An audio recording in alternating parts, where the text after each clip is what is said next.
Hello everyone, it's Balkwell here again. Welcome to my pleasure dome. We're here as usual to read an essay from my website, balkwell.substack.com. That's the website.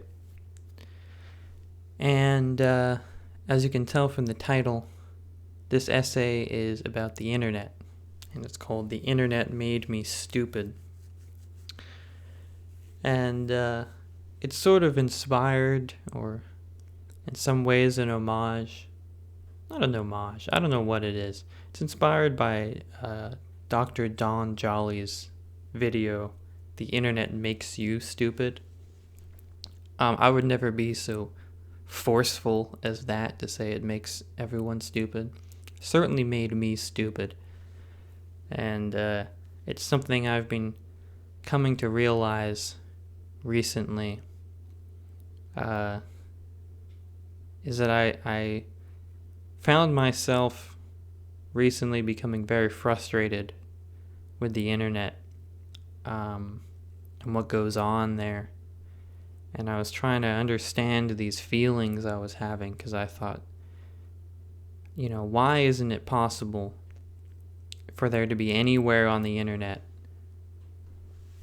that actually contains interesting things, or ideas that might make you smarter. I managed to convince myself that the reason I was going on the internet was not because I was bored and sitting at home by myself, but was to sort of be introduced to new ideas or to expand my knowledge of the earth. And I don't think that's really what you get when you go on the internet. And I had to write this essay to convince myself that this is the case. You see a lot of very smart people who can think things through quite well, have compelling ideas, and they go online and they just sound like a total idiot. You know what I mean? And there's something going on. So I've been trying to escape, as many people do, trying to escape. And, oh wow, I turned dark. Oh, whatever. Trying to escape and struggling, and then I wrote this essay just to finally, truly understand what's going on here. And it's not one of those sort of, we need to fix the internet, America's more divided than ever, we need to end the culture war sort of thing, I sort of offer a sort of criticism of that mindset as well. You can't fix it, man. You gotta just take it as it is, or leave it as it is. You know what I mean? So I guess that's sort of the conclusion I came to. You can see, when I read you the essay, you can sort of see what conclusion I come to, or what conclusion you want to come to. So this is it. This is the essay. This is it. It's not the end of anything. This is just an essay I'm reading. The Internet Made Me Stupid, by me, Balkwell. Here we go. It is perhaps overly generous to say that on the internet one can find a wide variety of information. It is somewhat more truthful to say that on the internet one can find a wide variety of people arguing the same 2 or 3 talking points regarding the same 2 or 3 phenomena, regurgitated on a weekly basis for the purpose of making one think. I have been on the internet reading the words of people who claim to be thinking since I was too young to be able to think myself, and for all that, I am much stupider than anyone else on the planet, and much stupider than I could ever have been had I never aspired to be smart. On the internet, mimetic trends determine which subject a particular subculture will be discussing each week. This subject is then divided into two distinct adversarial positions, and then dialectically into a third position that bases itself on a disavowal of both. The argument morphs and transforms over the course of a week or so, as 2 becomes 3, and then 3 becomes 2, until finally, in the annals of human history, all becomes 0. This layer of argumentation spread out over the entire internet gives a strange meaning to the term being online. Being online means being too online. However, it doesn't mean someone who spends too much time online. Someone can spend every waking hour scrolling through feeds and not be particularly online at all. Being online is not about just surfing the web. It's about actively participating. It's about having an emotional and intellectual investment in the discussions that occur online. It's about playing a part in what is called the discourse and choosing a side in what is called the culture war. I know at least one person over 60 reads this website, although they probably don't watch this YouTube channel, so perhaps we need to define a few terms. The discourse is a phrase that denotes whatever subject or collection of subjects is being talked about online at any particular moment, specifically on Twitter.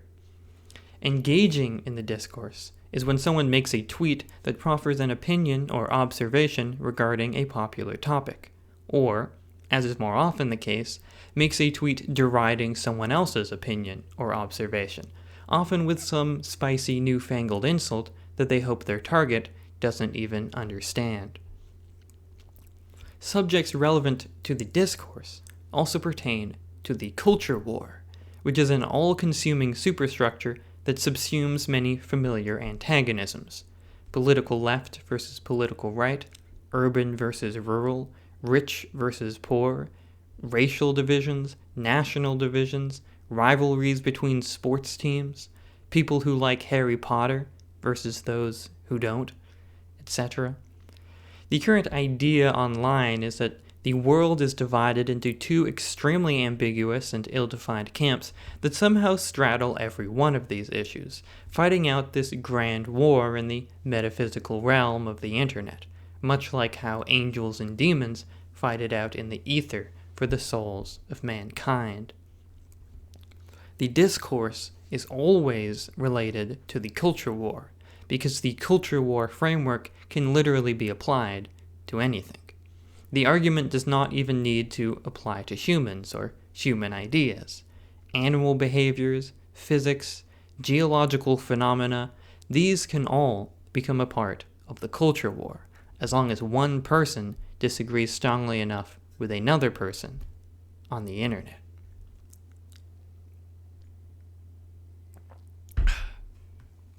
Or rather, as long as one person appears to disagree strongly with another person on the internet. Because we must always take into account the fact that everything on the internet has the high chance of simply not being real. The event in question may not have taken place. The video may have been doctored or staged, the quotation taken out of context or simply made up. Or on another level, one of the people arguing or putting forth an opinion may not be in earnest regarding what they are saying. They might be joking or being sarcastic. They might be saying something they don't mean just to get a rise out of someone.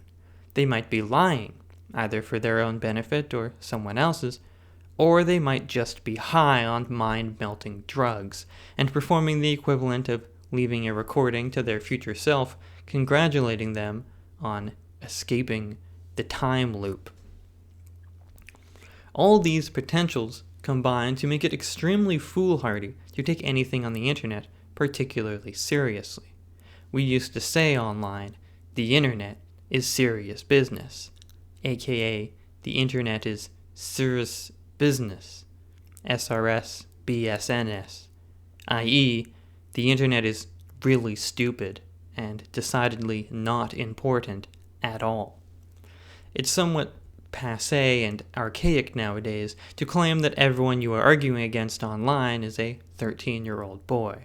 However, I have a feeling that this is just as true now as it ever was. Most people arguing online are arguing against 13-year-olds, and if you're not arguing against a 13-year-old, that means that you are the 13-year-old. This is the case in a literal sense, by which I mean that there are a bunch of 13-year-old boys arguing online about topics they know nothing about. 13-year-old boys are the ultimate nihilistic creatures. To a 13-year-old boy, nothing is real. If they want to escape from life, they can just play a video game and everything disappears. They have no stake in the world and no basis for their opinions. Their arguments make about as much sense as the sentences of a baby first learning how to talk. My source for this is that I was one. Now, I don't even mean any of this as an insult. Just as I don't blame a baby for speaking nonsense, I wouldn't blame any 13-year-old boy for going online and making bad arguments. It's part of growing up. Hell, it's probably good for them in some way. A 13-year-old boy arguing on the internet is fulfilling his natural purpose. Arguing on the internet is an essential part of being 13 years old. It's the perfect activity for this guy. He gets to espouse ideas that he just came up with utmost confidence. He gets social validation from the fact that no one can tell for sure that he is 13, and most importantly, he gets to annoy the hell out of adults for whom life is a real thing and not just a weird game.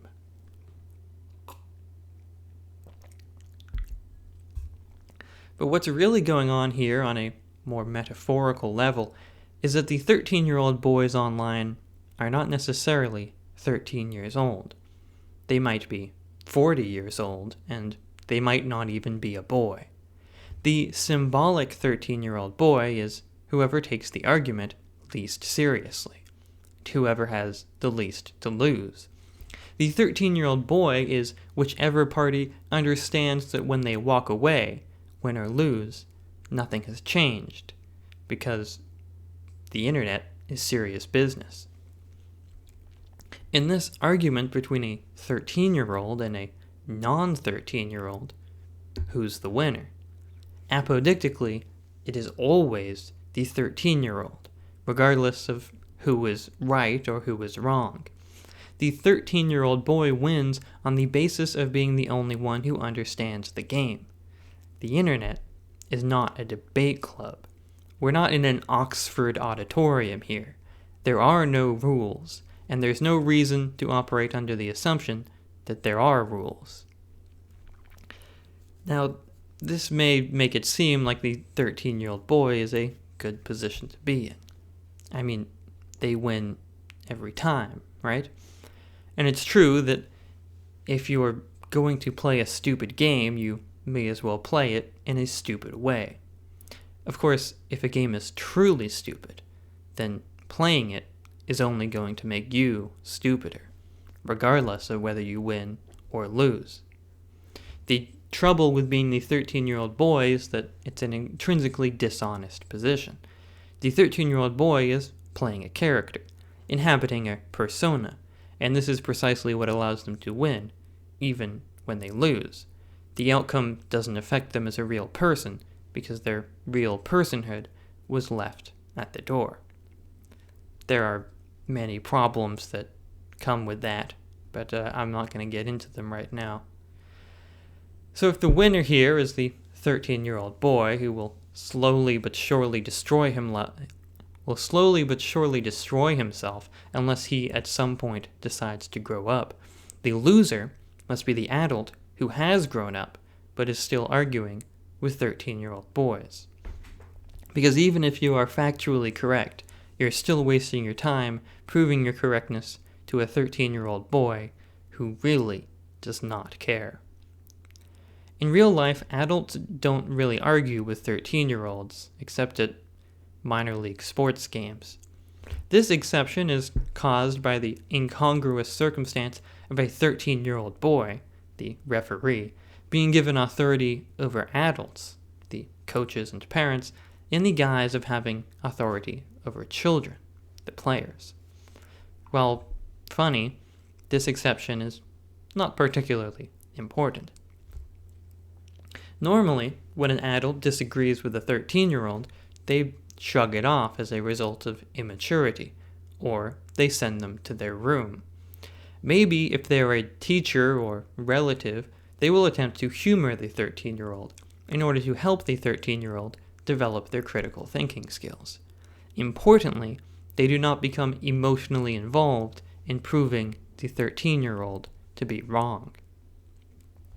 This phenomenon of an adult arguing wholeheartedly with a 13-year-old is a natural result of the anonymity or pseudonymity, that is, living under a fake name or persona, inherent to the internet.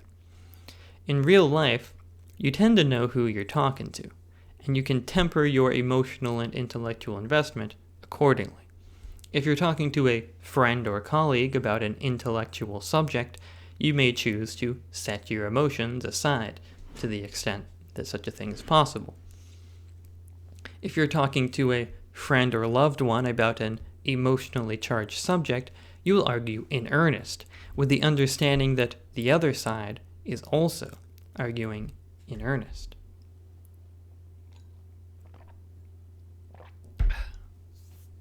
This emotionally charged subject may seem somewhat trivial to the outside observer. For example, a couple may argue about whether it's okay to leave one's socks on the floor of the bedroom. This might not seem to be worth screaming about, but we have to consider that there's often more going on here than meets the eye. The sock on the floor is not a sock on the floor, but a symbol. To the sock on the floor disliker, it is a symbol for slovenliness or carelessness, which itself may imply a certain disrespect for the household or the sock on the floor disliker themselves. To the person leaving the sock on the floor, this attack on their sock placement may be taken as a personal insult, or an example of the sock on the floor disliker blowing things way out of proportion. In the end, they're arguing about something that feels important to them. Arguing about symbols may not feel real, but it is in fact the realest thing one can do. I lingered on that example in order to indicate exactly what isn't happening when two strangers argue online. Even if the topic is important to one or both of the online arguers, they have no way of assuring that this is true of the other, or that the other has any interest in making this discussion beneficial to anyone. When two people in a relationship argue about a sock on the floor, what is at stake is the relationship itself. They must agree on at least some level about these trivial matters in order to stay together. And if they can't, it's over. That's a big deal. That's meaningful. That's developing a human relationship, even if that development eventually leads to its destruction. Now, it may seem like I'm making a big deal out of nothing, and that's exactly what I'm doing. The fact that adults and 13-year-olds go online and argue with each other is not that big of a problem in itself. Yeah, it's a waste of time for the adults involved, but people are free to waste their time if they like. They can choose to stop arguing with 13-year-olds at any moment. The problem at hand is that there is a bigger loser here, a hidden, ultimate loser lurking in the shadow of all these arguments.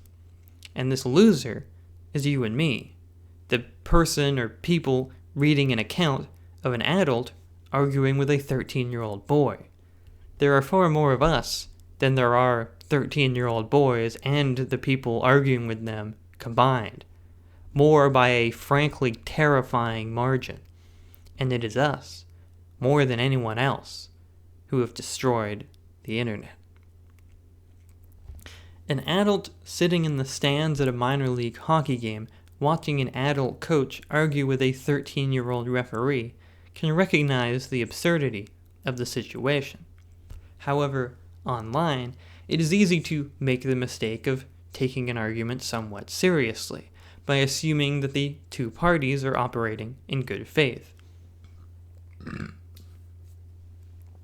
When one becomes accustomed to this style of argument, where both parties are unknown quantities with zero inherent respect for each other, it's easy to start conceptualizing the world via the framework of a culture war that is steadily dividing the entire world into intransigent factions.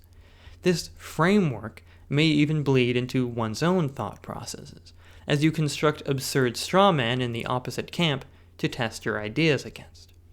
By creating straw man arguments, what you are essentially doing is inventing a 13-year-old boy with which to argue, thereby making the 13-year-old boys entirely redundant, leaving them with more time to play video games, which is in fact their ultimate victory. People who believe in good faith debate as an ideal are continually frustrated by the internet, because the internet actively makes people stupid and fundamentally worse at conversation. Everyone on the internet is a straw man, and no matter how many characters you allow each post to contain, this will always be the case. Arguments only mean anything when the two people arguing mean something to each other, as people, as a person in your family, a person in your circle of friends, or a member of your community.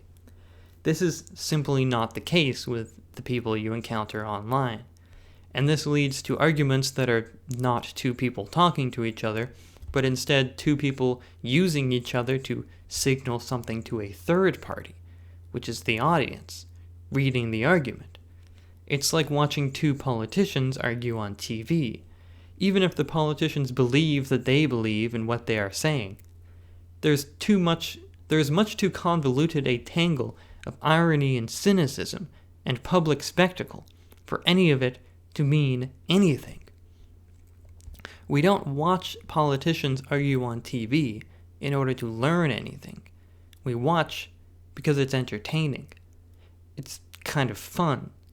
Much of the original culture of the internet, including the ironic idea that it's serious business, was founded on the funness of watching two people argue online, with the ultimate joke being that both sides are wrong by virtue of choosing to enter into an online argument.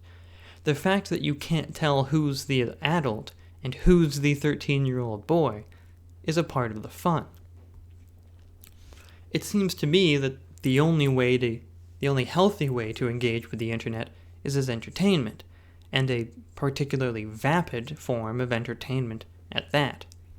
However, recognizing the vapidity and inanity of online arguments doesn't actually save you from internalizing their essence.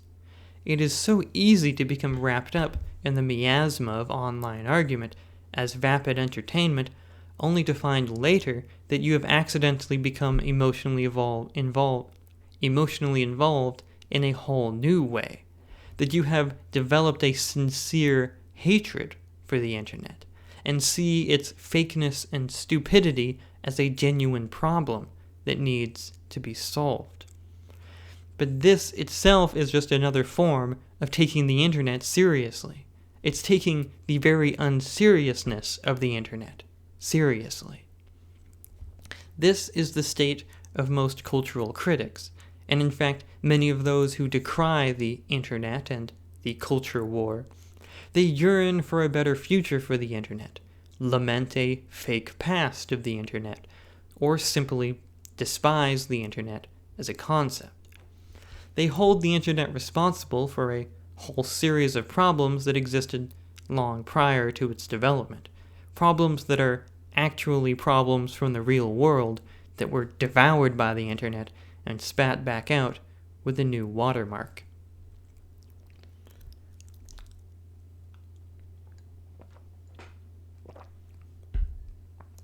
They don't consider the internet to be real, and what they see is the unreality of the internet seeping out of its bounds and infecting our real life. This is the third position that builds itself upon the disavowal of the other two. This disavowal may seem freeing, but in fact this disavowal only makes the internet serious once more. Nietzsche wrote, "He who despises himself nevertheless esteems himself thereby, as a despiser." This despiser also esteems himself as a despisee, i.e., someone worthy of being despised. In the same way, the man who disavows the internet as fake and stupid himself esteems the internet as something worthy of being called fake and stupid. All three sides here are in serious trouble. What we are seeing is not a culture war, it's just a bunch of people arguing online. It's people arguing online in real life. But taking place in the real world does not make an online argument any less online. However, what it does do is highlight the absurdity of the entire situation. As Don Jolly once said, "There's no war but flame war." And the only reasonable reaction to a flame war is to sit far enough away that you don't get burned. As the flames get higher, they beckon. They entice you with their colorful dance. Rather than backing away, you approach. You get drawn into the flames, and then you're in hell. The fact that I feel compelled to write this essay at all proves that I have allowed myself to submerge too deep. It is proof that for all I have learned through the internet, all the books I've been introduced to, all the interesting facts I have digested, all the artworks and ideas I have been shown, I have paid a dear price. As a lonely young man, it was only natural that the internet would become my home, and it was only natural that I would shape myself to fit within it. Now, as I attempt to break free from the way my mind has been melded, I find that I have missed so much, that I have spent so much time and energy engaged in virtual trivialities to the detriment of my well-being. It sometimes feels that with each essay I write, I'm marking a new beginning, that I am eternally casting off the old ideas and clothing myself in the new. With each step, we emerge at a new level in the development of Balkwell and the start of a new journey. And thus we say, Balkwell Rising, which is the name of my website. Anyway, the internet made me stupid. By me, Balkwell. Maybe you enjoyed that. Who's to say? I hope it makes sense in the way I desire it to make sense. Well, that's all for today. Oh, I wanted to mention, I'm wearing this sweater. Long-time followers will remember. I wore this sweater, this sort of threadbare, ratty old sweater. I wore this, the hem is coming apart down here. There's a big, flap. I wore this sweater when I had only 9 subscribers on YouTube. And now I have 22, and I'm still wearing it. I haven't let this change me. I haven't let it get to my head. I'm still Balkwell. That's all I wanted to say.